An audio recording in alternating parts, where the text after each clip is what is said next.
very large sum of money from the last budget has still not been spent. Industrial growth is going down, so are the finances of our state. It seems that the double-engine government is going in reverse gear.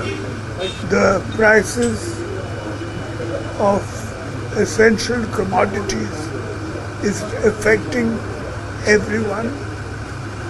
The suicide of farmers continue.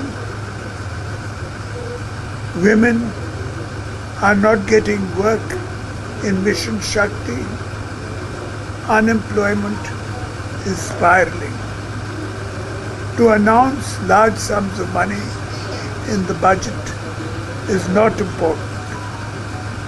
What has to be done is the expenditure of those sums for the development of our state.